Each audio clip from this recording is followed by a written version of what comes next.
head to the dollar store and grab a solar light for this awesome DIY. I'm going to take my picture frames. I'm going to remove the wrapping from each of the picture frames. I'm going to take off the back. I'm grabbing my hot glue gun and I'm using hot glue to adhere the glass to the picture frame. I'm going to do that to all 4 picture frames. Now that all the 4 picture frames are ready, I need to put them together and assemble them. So I'm placing Fix-All super glue onto each of the sides and I'm going to place them against each other in a square shape. Now I need this to cure, so I'm going to honor the package instructions and let it set for 24 hours to become nice and solid. I'm going to paint the top and the sides with a nice even coat of the black paint. I'm choosing this paint because it's good for outdoor use as well. Now that the paint is dry on the wood, I've grabbed some outdoor Mod Podge. This is going to be a great sealer for the wood to place it outside. I'm going to paint the tops and the sides with the Mod Podge, and then I'm going to let that dry completely. Now that all the photo frames are finished, I'm going to take the super glue Fix-All and coat the top edge of all of the picture frames. I'm going to flip it over and place it on top of one of the painted boards. I'm going to remove the base of a solar light. I'm going to add some hot glue to the bottom of the solar light, and then I'm going to place it in the center of all the photo frames on top of the wood. I'm going to add some adhesive Fix-All to the top of all the photo frames, and then I'm going to place the other piece of wood on the top and let all of this cure. I'm taking a pool noodle and measuring it against a roll of gaffer's tape. I want to know the width that I need to cut. I'm going to cut through the pool noodle, and then I'm going to wrap the pool noodle with the gaffer's tape. I'm also going to place a small piece of gaffer's tape on one end of the pool noodle. I'm taking a flower pot and flipping it upside down. I'm going to place a broom handle into the upside down flower pot. I'm going to place the pool noodle on top of the broom handle. I'm placing the photo frame box with the solar light in it on top of the hot glue, and I'm waiting for that to get nice and firm. Here it is all finished, and I just am thrilled with how it turned out. You can see it by day or at night. This will make a great addition as people walk up to our front door. Next time you're at IKEA, shop for 2 Rodalm picture frames. While there, pick up 2 of the same type of frame in the smaller size as well. Take one of the large frames and decide on some artwork for it. It could be a piece of actual wall art or a piece of craft paper that you like. I chose a scrap piece of wallpaper. Cut the paper to fit behind the frame's mat and attach it to the back of the mat with painter's tape. Once the image is attached, reassemble the entire frame. Remove all the pieces from the second frame of the same size, so you are left with only the frame itself. Now stack the 2 frames on top of each other with the wall art facing out. Take 2 small hinges and align them on the side of the 2 stacked frames. Take a drill and drill pilot holes in the holes of the hinges on one of the frames. Attach the hinge with a screw and screwdriver. Restack the frames and realign the hinges. Drill pilot holes on the other frame and connect the frames by screwing in the screws. Now take a small L bracket and line it up with the top underside of the bottom empty frame. Again, drill a pilot hole and then attach the L bracket with a screwdriver. Hang the frame box on the wall using the L bracket. Open the front frame and attach clear adhesive hooks to the wall behind the empty frame. From these hooks, you can hang keys, small tools, or even decorative objects you want to keep safe. No one will know that you have secret organization behind your framed art. The first thing we need to do is take off the back. Thrift stores are a great place to pick up refurbished photo frames, yard sales, your local dollar store, or even upcycling something from your own home.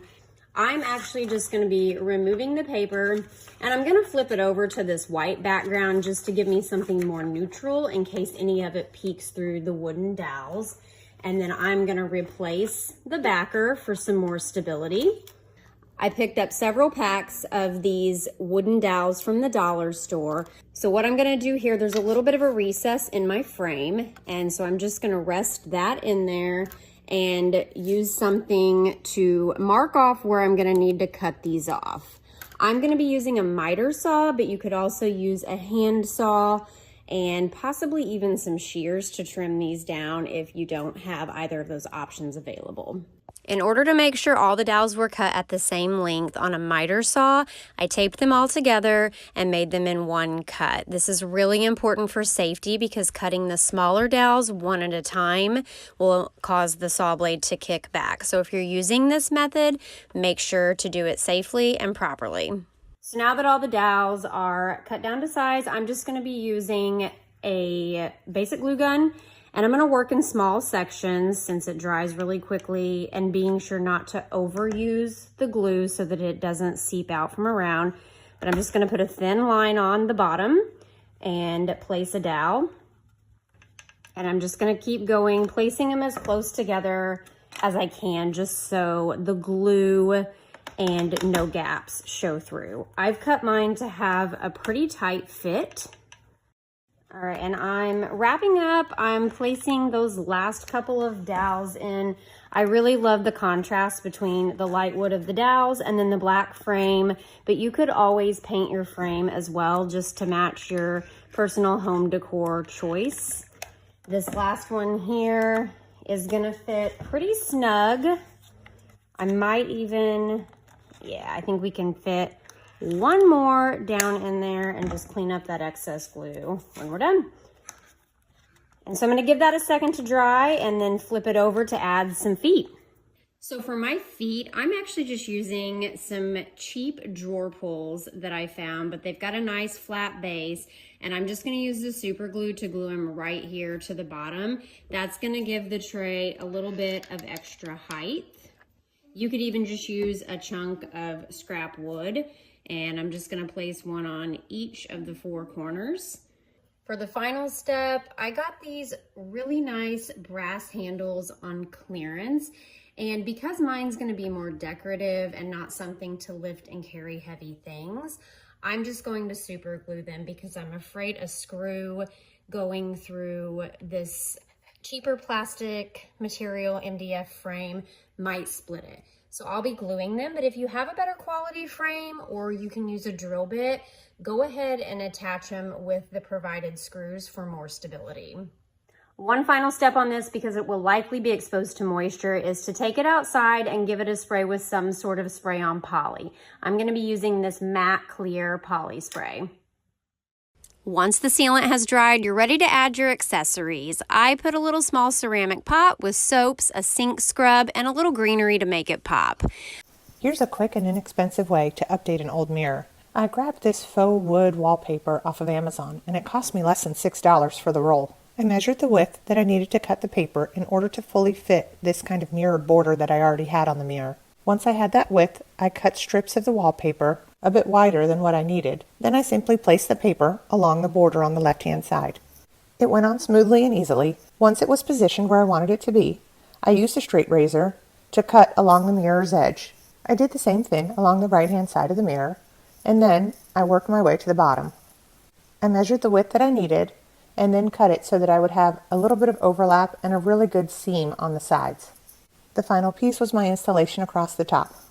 It looked really great. It adhered easily. And then, of course, all I needed to do was to continue to go around it a little more just to fine-tune the edges and make sure that everything was attached and adhered in the way that I wanted it to look.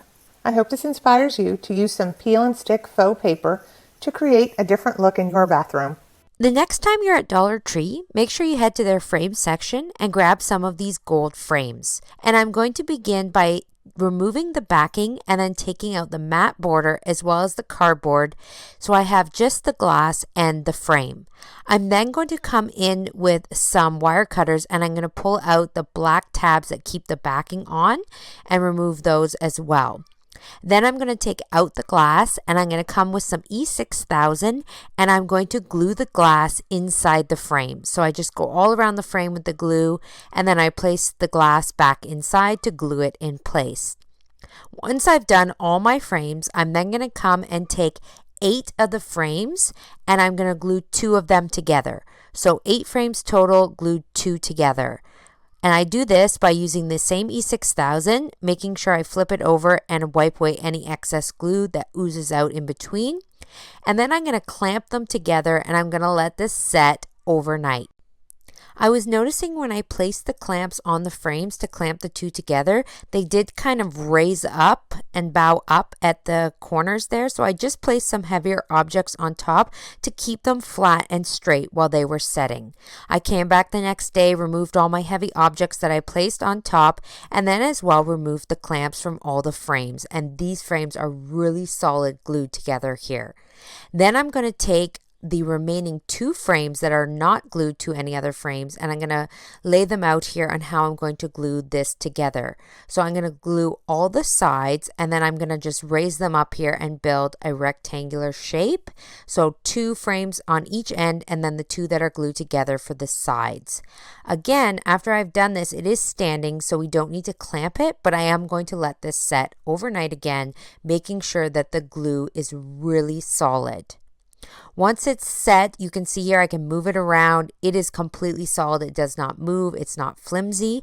And then I'm just going to come in and finish it up with a nice A-frame top with my remaining 4 frames. And then I'm going to just connect them together into an A-frame shape and letting that set as well overnight. Then when I am finished, here is my project. It is a beautiful terrarium that I can use to place my potted plants, and I like the sides open on the A-frame part so that I can just stick my sprayer in there and water my plants as need be. This is a decorative little elegant house for me to store my house plants, and now I have one of those gorgeous A-frame terrariums that you see at high-end decor stores that I made for as little as under $10 and the cost of some glue. I really hope that you enjoyed this project.